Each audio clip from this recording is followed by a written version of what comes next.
Moving along on cleaning up the parts, we're going to have the seat, the pedals, the handlebars, and the hand grips. That's what's happening on this episode of Featherstone Bicycles.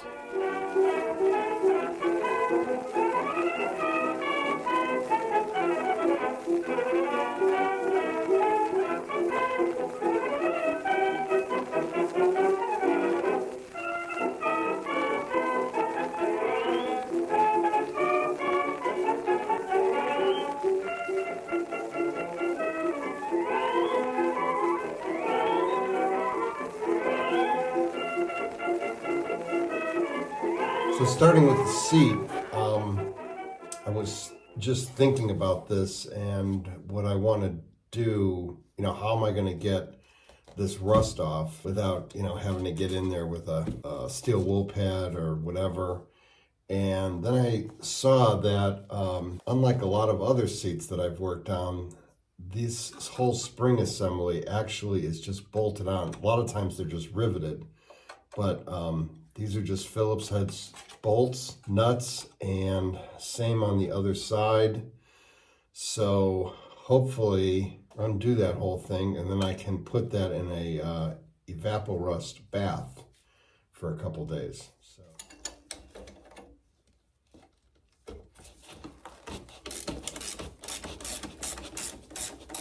Get the seat bolts out of here first.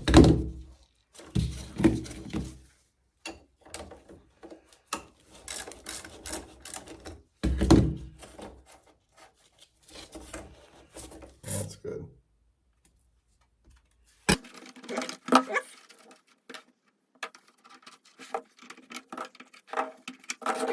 Let's see if I can get maybe these off first.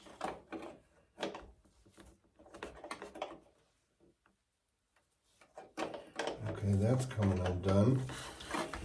So I'm liking that.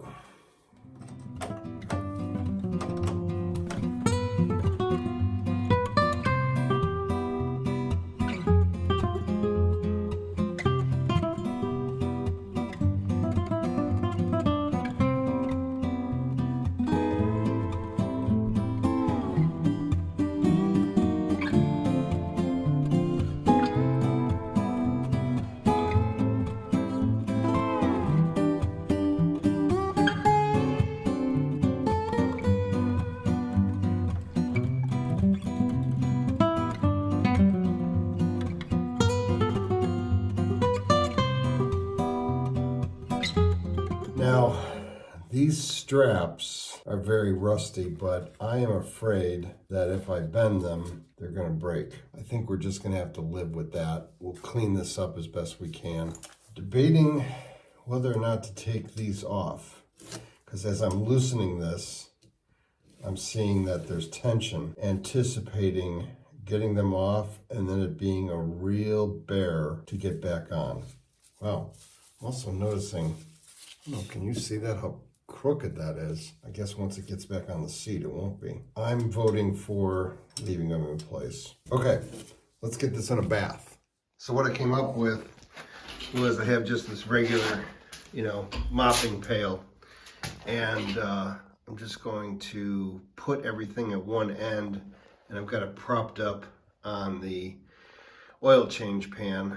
It's not going to be perfect. I am going to have to do it in probably 3 different stages, but it'll work. So the next step in the process is going to be cleaning up the rubber part of these pedals, getting some stuff on the wire wheel, seeing what I can do about the insides. While I'm at it, I might as well also do the hand grips.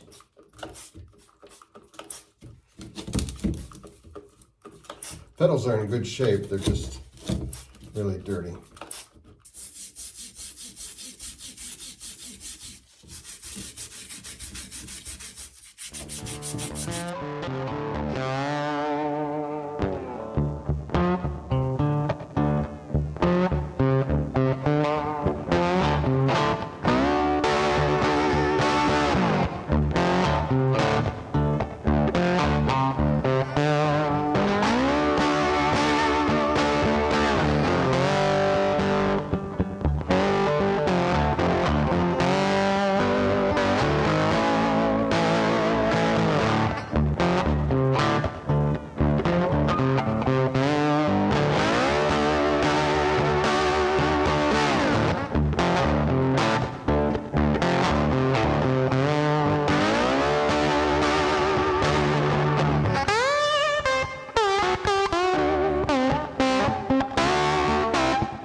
downside here, of course, is impossible with the wire wheel. You would just be able to get right along there and that would be it.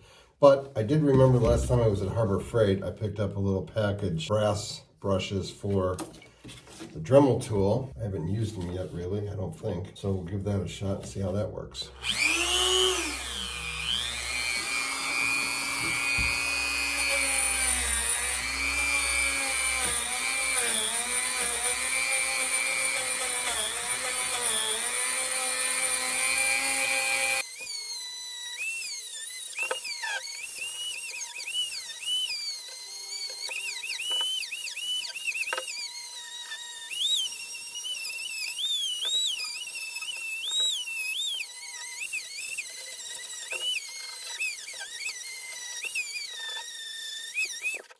Well, you can see that that worked pretty good. I will say one thing though, just like a lot of stuff at Harbor Freight, you can see that brush at this point. I think half of those brass wires are out here. I could feel them hitting my hand. So of course, wear eye protection, but it really did, you know, compared to the other one, not bad.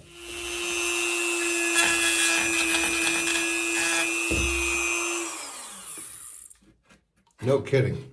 One set of pedals and that all the brushes are gone off that wire wheel. I guess every time you want to do a set of wire wheels, a set of pedals, you got to buy a new package of this. Trust me, they were extremely cheap, literally and figuratively.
I want to do some grease. These are spinning, but they're kind of rough. They have some rough spots. I want to get some grease down in those ball bearings there that I can see. And the ball bearings in here are probably pretty well protected, but I'm going to squirt a little of my chain cleaner and lubricant down there and see if some of that can soak in. But before I do that, I just noticed that I've got a little bit of grime that I can get out with a Q-tip. A little bit of grime. This should help.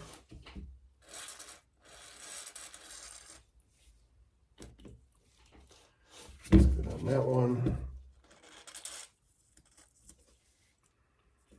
Same there. Then for this bit, I'm going to put some grease on the towel here. Get my little pick, kind of work it down, a little too much, work it down into those ball bearings.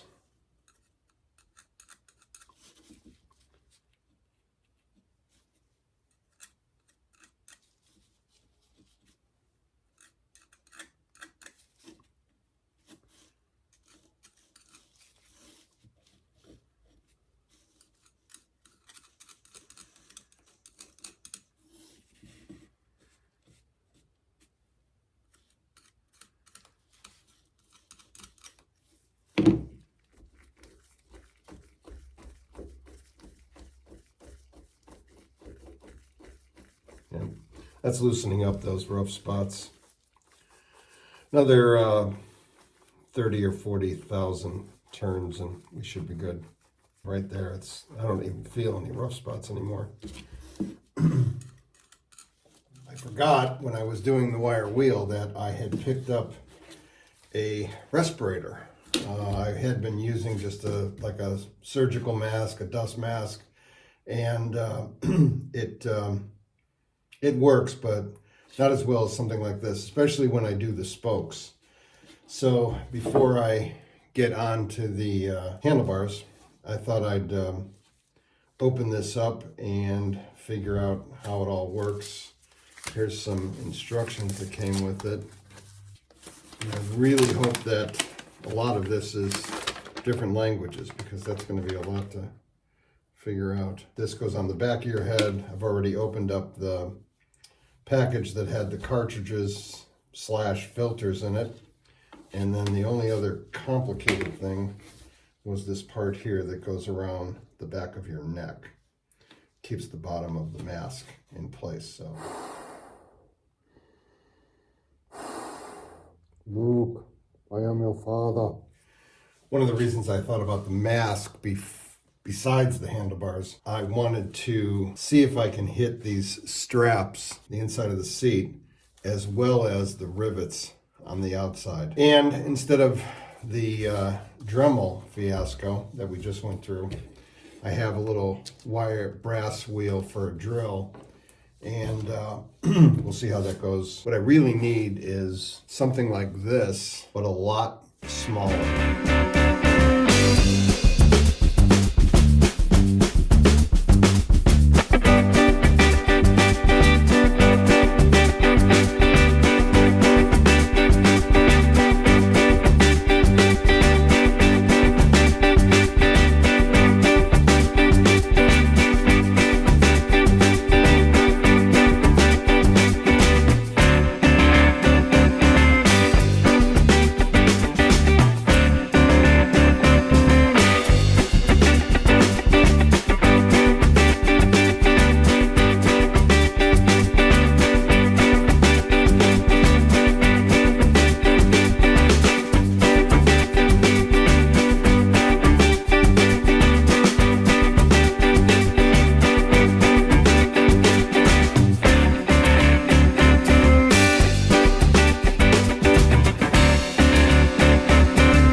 Because I started rubbing into the vinyl. I'm going to see if I can find a smaller size that I can use on the Dremel.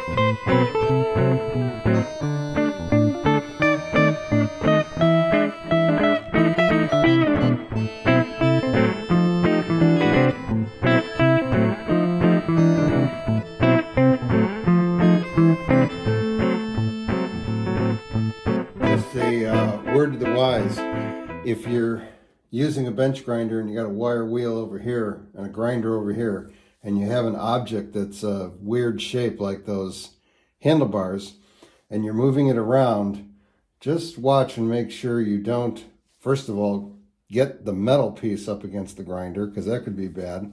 But what could be even worse is getting your hand on there. And even with gloves on, you'll know it right away. And now, as a second step in this process, I'm going to just use a little bit of water on the old quadruple zero steel wool and shine this up a little. The wire wheel can do a great job getting the rust off, but it can also kind of dull it up. But the steel wool brings back that shine really nicely. Do a little status check here. This is episode 8. We still have the front wheel, the kickstand, the crank, brake, reflectors, and 3-speed shifter. So I think that should be pretty good for filling up the rest of the episodes and getting us to a episode 12 finale where we put it all back together. Thanks for sticking with me, and I hope to see you next time on Featherstone Bicycles.